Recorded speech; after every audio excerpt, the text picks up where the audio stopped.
no prólogo de João, a meu ver, embora o senhor tenha citado, acho que João capítulo 1, versículos depois mais adiante, do verbo que se fez carne, mas antes 14, antes disso. A meu ver, a expressão enarre, enrologos, kairologos, proston theon, quer dizer, no princípio era o verbo estava com Deus, o verbo era Deus, é um midrash de Breshit 1:1. O versículo para Elohim et Hashamayim veit haaretz. No princípio, criou Deus os céus e a terra. Quer dizer, enarre Breshit. É mais claro, a meu ver, um midrash joanino de Breshit 1:1 do que de textos, por exemplo, apócrifos. Sim. E aí o senhor citou vários pais da igreja que citam os apócrifos. Sim, o Novo Testamento vai fazer referência a 1 Enoque, por exemplo, em Judas, em Pedro. Paulo vai citar autores profanos em Atos 17, não é isso? Ele vai citar um trecho de um hino a Zeus, uma carta a Cleanto, ele vai citar Epimênides em Atos 17. Então, a mera citação de um texto apócrifo, pseudepígrafo, ou deuterocanônico, para usarmos essa terminologia, não valida necessariamente aquele livro todo. Então você tem textos, você tem alusões hipotéticas ao que seria a assunção de Moisés quando daquela guerra entre Miguel e o anjo em Judas, quer dizer, citações e alusões não vão validar todo aquele livro ou vê-lo como inspirado ou como canônico, né? E aproveitando o gancho, porque, por exemplo, nós protestantes não aceitamos, aproveitando esse ponto que eu acho que é importante, não aceitamos os apócrifos no contexto veterotestamentário aqui, que é a nossa conversa, como parte do cânon. Eu acho que tem várias razões, dentre elas, eu já citei algumas delas envolvendo pais da igreja e tantas outras situações. Não era a Bíblia de Jesus, não era a Bíblia de Paulo, de Pedro, dos apóstolos, né? Mas também teríamos razões doutrinárias ou teológicas. Alguma dessas coisas o senhor citou, acho que bem en passant. Por exemplo, a purificação de todo pecado pela esmola, Tobias 12:9. A esmola livra da morte e purifica de todo pecado. Os que dão esmola terão longa vida. Isso, a meu ver, é contraditório com João capítulo 1, versículo 7.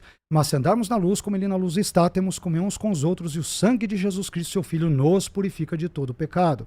Depois, a expiação dos pecados pelas esmolas. A água apaga a chama, a esmola expia os pecados. Eclesiásticos 3:30. Isso é contra Levítico 17:11 e Hebreus 9:22. É uma contradição.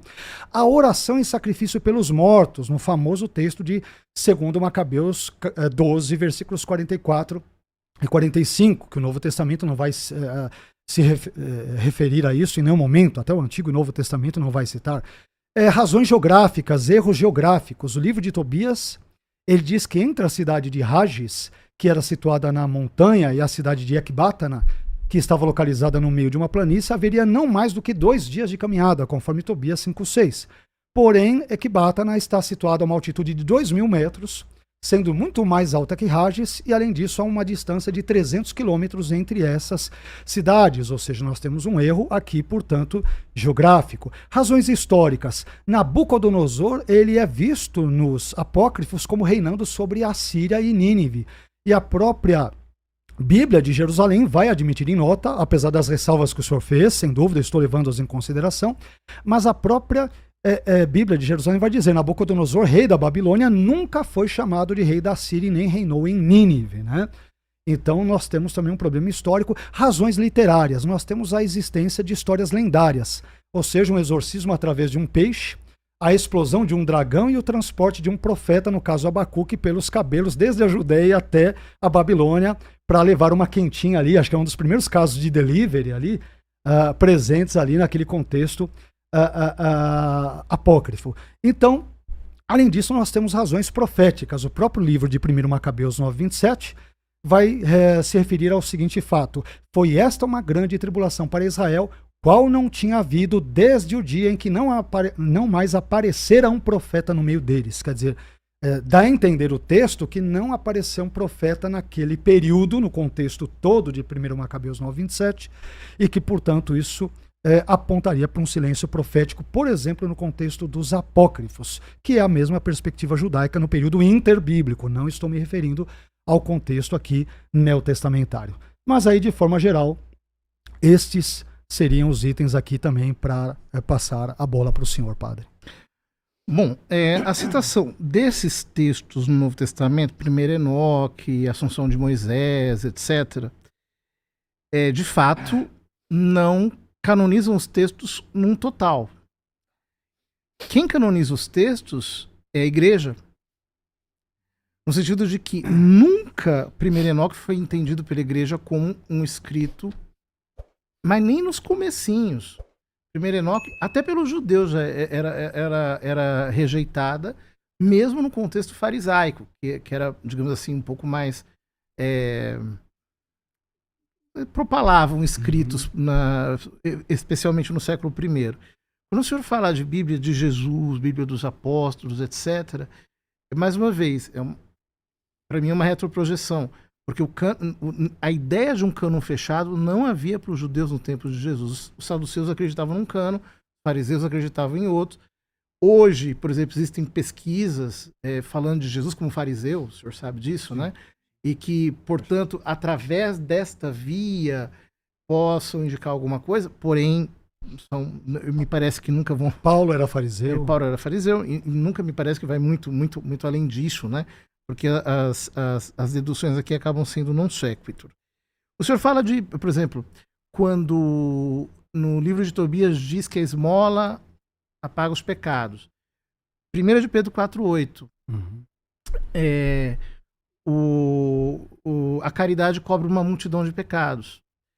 Ou, se nós quisermos, as parábolas de Lucas, as parábolas da misericórdia de Lucas, também, no fundo, fazem alusão a isso. Oração pelos mortos.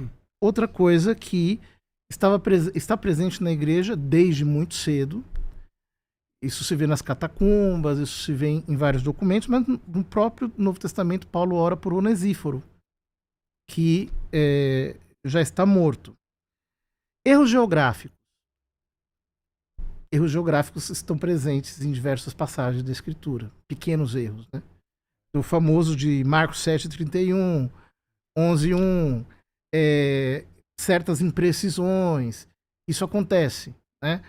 Se a gente, quer dizer, o mesmo pau que dá em Chico tem que dar em Francisco também. Mas aí você não acredita no conceito de inerrância da Bíblia no Novo Testamento? Então, mas como poderia ter erro? Desculpa. Mas a inerrância, ela não significa que não possa haver imprecisões, que os próprios evangelhos, eles, em alguns detalhes, vão se corrigindo.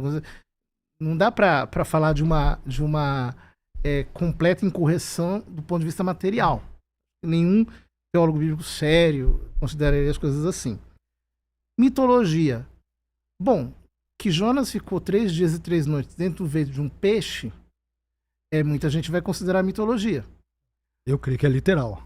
Ou, por exemplo, que Jesus tenha multiplicado pães e peixes, ou que, por exemplo, Elias comeu um pão e andou 40 dias e 40 noites deserto adentro até chegar ao Monte Horebe, até chegar ao Monte de Deus. Ou, por exemplo, que Deus fazia cair pão, chover pão do céu todo dia, e que fazia água brotar da pedra, milagrosamente, né? Muita gente vai considerar isso mitologia.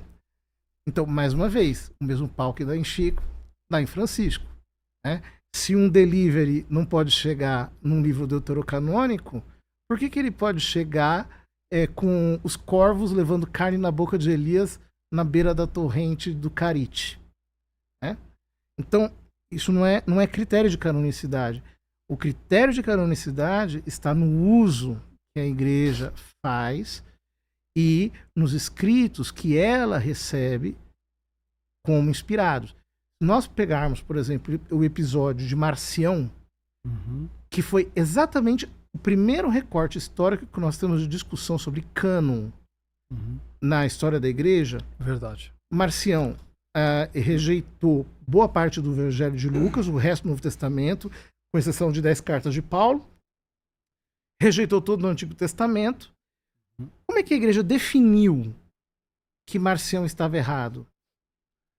Ela definiu com base naquela espécie de ortodoxia inicial.